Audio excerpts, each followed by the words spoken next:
요즘은 이 한국 영어 선생님들도 자주 이야기하는 것 같지만 제가 한국에서 영어 공부를 할 때는 거의 들어보지 못한 영어 단어가 하나 있습니다. 컬로케이션이라는 단어인데요.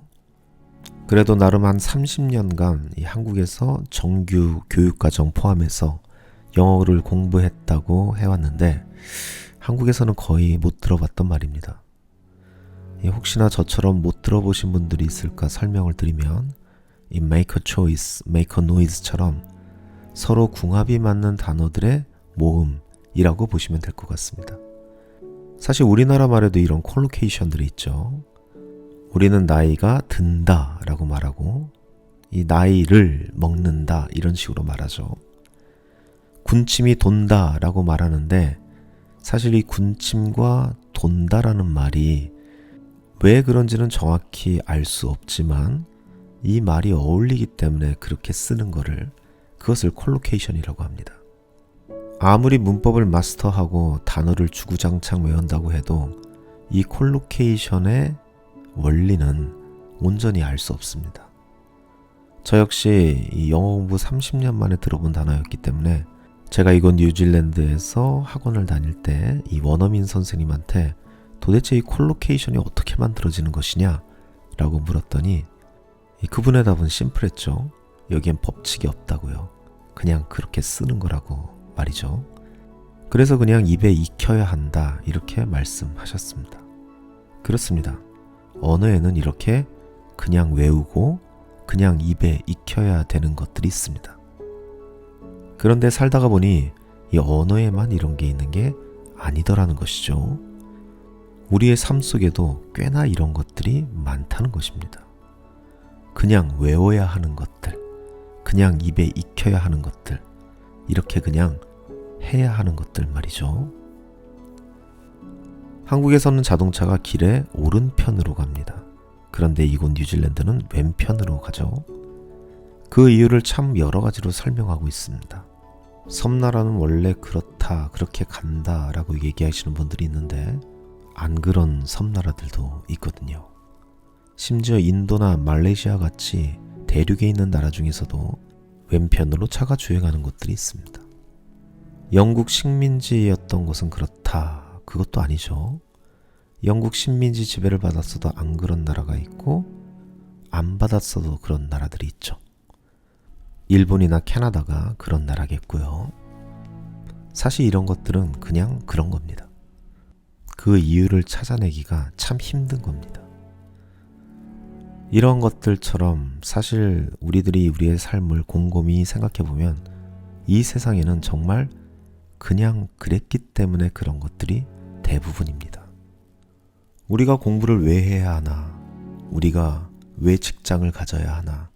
우리가 왜 가정을 꾸려야 하나? 이러한 물음에 대해 답변을 주겠다고 나서는 수많은 사람들이 있습니다. 이 유튜브에도 굉장히 많죠. 하지만 그러한 답변들을 잠잠히 듣고 있다가 보면은 도대체 여기에 대해서 왜 설명을 해야 하나 라는 생각이 들곤 합니다. 사실 이런 것들은 어떠한 이론으로 그 내용을 파악할 수 있는 종류의 것이 아닙니다. 설령 어떤 사람이 그것을 설명했다고 해도 다 각자 다른 의견만 있을 뿐이죠. 심지어 그것을 가지고 서로 다투기도 하고 말이죠. 또한 이런 것들을 철학적으로, 문학적으로 여러 가지 방법으로 설명을 한다 할지라도 그것은 굉장히 복잡하기만 합니다. 전 그렇기 때문에 이러한 문제들은 그냥 놔두는 게 더 좋을 때가 많다. 그렇게 생각하는 사람입니다. 그냥 외우는 게 낫는 것이고요. 그냥 그렇게 몸에 익히는 게 맞는 것입니다. 콜로케이션은 그냥 외워야 하는 것처럼 말이죠.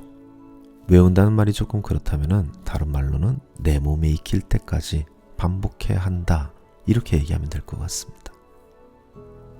저는 살면서 그 내용을 이해하는 것이 오히려 해가 되는 경우를 종종 봐왔습니다. 어떤 경우냐면 그냥 이해한 곳으로 멈추는 경우가 꽤나 있다는 것이죠. 다들 공부를 해야 하는 이유는 여러 가지로 설명할 수 있습니다. 하지만 공부를 잘하는 사람은 생각보다 많지 않은 것과 같은 것이죠. 왜 해야 하는지, 어떻게 해야 하는지는 온전히 잘 알고 있는데 그 이해한 것으로만 만족하기 때문입니다. 이해를 했다면 그 다음 단계로는 그것을 해야 하는 과정이 있는데 그냥 이해했다는 만족감만 머릿속에 있고 내 몸에 익혀야 하는 그 단계를 스킵해버리는 겁니다.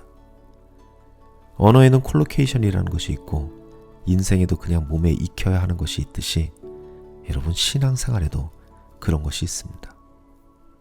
이웃사랑, 그것을 왜 해야 하는지, 그것을 어떻게 해야 하는지 다들 잘 이해하고 있죠. 그런데 그걸 정말 몸에 익히고 있는지는 우리가 스스로 생각해 봐야 합니다.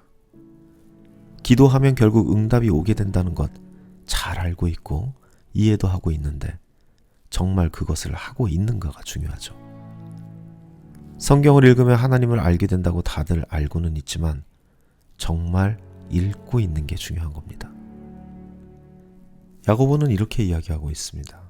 나의 형제자매 여러분, 사람이 믿음이 있다고 말하면서도 행함이 없으면 무슨 소용이 있겠습니까? 그러한 믿음이 그를 구원할 수 있겠습니까? 아멘. 이웃사랑도 하지 않으면서 삶이 텁텁하다고 불평하면 안 됩니다. 이웃사랑을 하면 삶이 윤택해질 수밖에 없습니다. 기도하지 않으면서 인생이 왜 이리 꼬이냐고 하면 안 됩니다.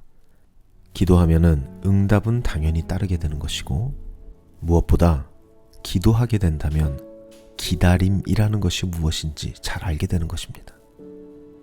하나님이 없다고 하나님은 왜 이 모양이냐고 그렇게 말하면 안 됩니다. 성경을 읽으면 하나님이 어떤 분인지 알게 되고 하나님이 왜 그렇게 선택하시고 일하시는지를 알게 되는 것입니다. 왜냐하면 이 신앙생활 역시 몸으로 해야 하기 때문입니다. 오늘 하루 머리로 이해하고 아는 것에만 그치는 삶이 아닌 몸으로, 삶으로 그 알고 있는 것을 살아낼 수 있는 그런 하루가 되시기를 간절히 소망합니다.